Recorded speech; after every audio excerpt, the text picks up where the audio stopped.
সবাইকে শুভেচ্ছা। আমন্ত্রণ জানাচ্ছি 21 বিজনেসের সঙ্গে আছি মহিমা পলি। ঢাকা স্টক এক্সচেঞ্জে লেনদেন চলছে এবং আজও আমরা দেখতে পাচ্ছি যে সবগুলো সূচকের পজিটিভ ট্রেন্ডের মধ্য দিয়েই কিন্তু লেনদেন চলছে এবং সেই অনুযায়ী ডিএসসির প্রধান সূচকটি আজকে 29 পয়েন্টের মতো বেড়ে লেনদেন চলছে। 5170 পয়েন্টের আশপাশে অবস্থান করছে এই সূচকটি।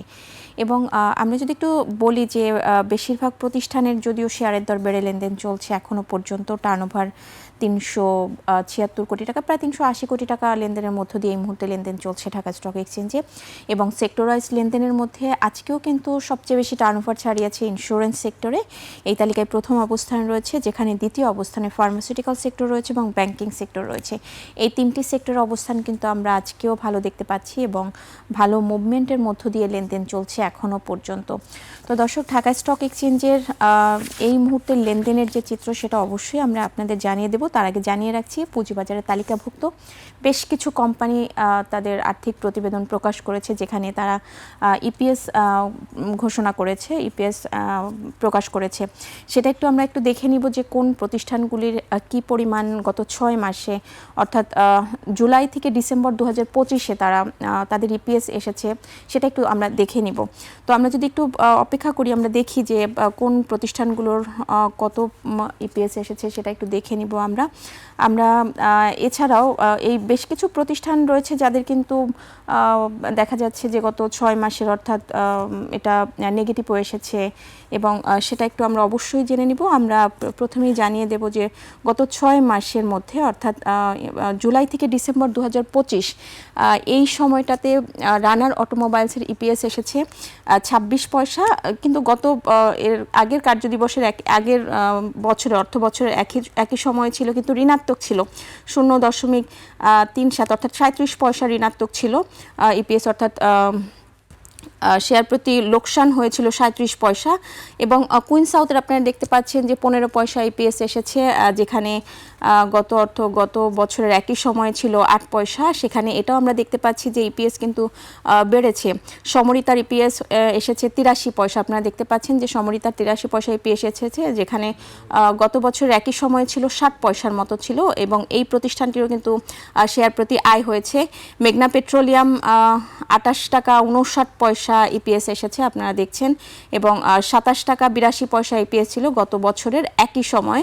তো সেই তুলনায় এটাও কিন্তু আমরা দেখতে পাচ্ছি যে 3%-এর মতো কিন্তু ইপিএস বেড়েছে এই প্রতিষ্ঠানটি, যেখানে আমান ফিডের ইপিএস এসেছে 46 পয়সা এবং আমান ফিডের গত বছরের একই সময় ছিল 53 পয়সা। এবং যদিও এই প্রতিষ্ঠানটি আমরা দেখতে পাচ্ছি যে ইপিএস কিছুটা কমেছে। মীর আখতার ইপিএস এসেছে 59 পয়সা, গত বছরের একই সময় ছিল 73 পয়সা এবং এই প্রতিষ্ঠানটির ইপিএস আমরা দেখতে পাচ্ছি যে কিছুটা কমেছে। অগ্নি সিস্টেম গত বছরের একই সময় ছিল 92 পয়সা, সেখানে আমরা দেখতে পাচ্ছি এবছর গত 6 মাসে অর্থাৎ জুলাই থেকে ডিসেম্বর পর্যন্ত ইপিএস এসেছে 57 পয়সা অগ্নি সিস্টেমের, এবং এই প্রতিষ্ঠানটি কিন্তু ইপিএস কিছুটা কমেছে আমরা দেখতে পাচ্ছি। এছাড়াও আরও কিছু কোম্পানি রয়েছে, সেটা একটু আমরা দেখে নিব। যে এমআই হসপিটাল ইপিএস এসেছে 49 পয়সা এবং যে এমআই এর কিন্তু গত অর্থ বছরের একই সময় ছিল 1 টাকা 71 পয়সা। তো সেখানে আমরা দেখতে পাচ্ছি যে এমআই সিরিঞ্জের ইপিএস, যদিও এখানে আমরা কিছুটা ভুল যে এমআই সিরিঞ্জের আমরা দেখতে পাচ্ছি যে ইপিএস কমেছে, সেখানে 51 পয়সার মতো ইপিএস এসেছে, ঋণাত্মক হয়েছে, অর্থাৎ শেয়ার প্রতি লোকসান হয়েছে 51 পয়সা, যেখানে গত বছরের একই সময় ছিল 1 টাকা 71 পয়সা ছিল ইপিএস ছিল। তো সেখানে এই প্রতিষ্ঠানটির কিন্তু ইপিএস কমেছে, আমরা দেখতে পাচ্ছি 169% মতো কমেছে এই প্রতিষ্ঠানটির ইপিএস। এবং ন্যাশনাল টিউবসের ইপিএস এসেছে, ন্যাশনাল টিউবসের শেয়ার প্রতি লোকসান হয়েছে 1 টাকা 23 পয়সা, আপনারা দেখতে পাচ্ছেন, যেখানে গত বছরের একই সময় ছিল 36 পয়সা। তো এই প্রতিষ্ঠানটিও ইপিএস কমেছে 442% মতো ইপিএস কিন্তু কমেছে ন্যাশনাল টিউবসের। অ্যাটলাস বাংলাদেশ 46 পয়সা শেয়ার প্রতি লোকসান হয়েছে অ্যাটলাস বাংলাদেশের, গত বছর একই সময় ছিল 55 পয়সা। তো এই প্রতিষ্ঠানটি 16% মতো ইপিএস বেড়েছে আমরা দেখতে পাচ্ছি, অর্থাৎ কিছুটা গত বছরের তুলনায় কিছুটা কমেছে লোকসান।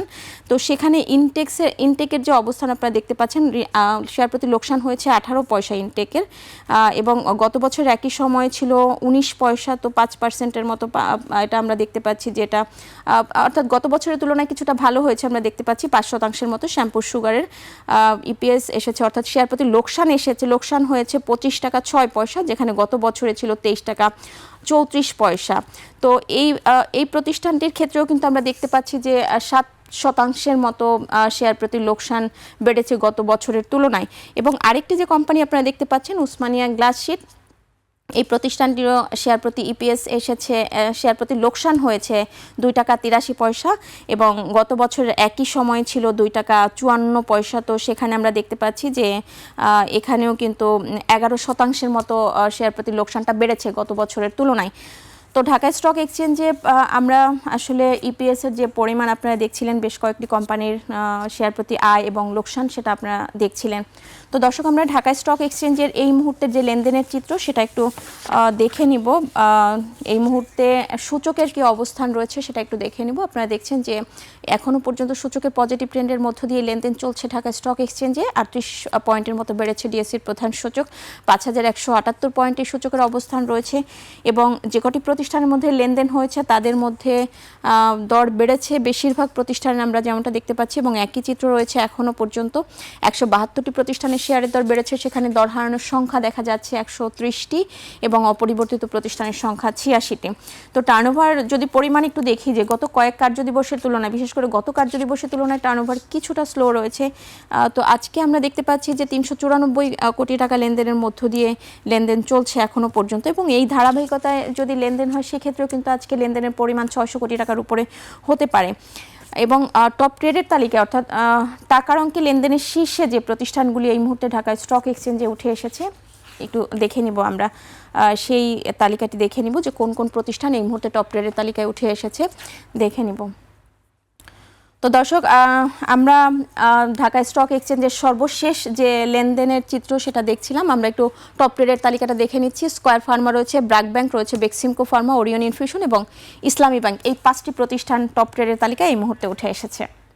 তো নিচ্ছে একটা বিরতি, ফিরছি একটু পরেই, সঙ্গেই থাকুন। বিরতির পর দেশ বিদেশের অর্থনীতি এবং ব্যবসা বাণিজ্যের নানা খবর নিয়ে আসছেন সাদাত হাবিবি সেতু।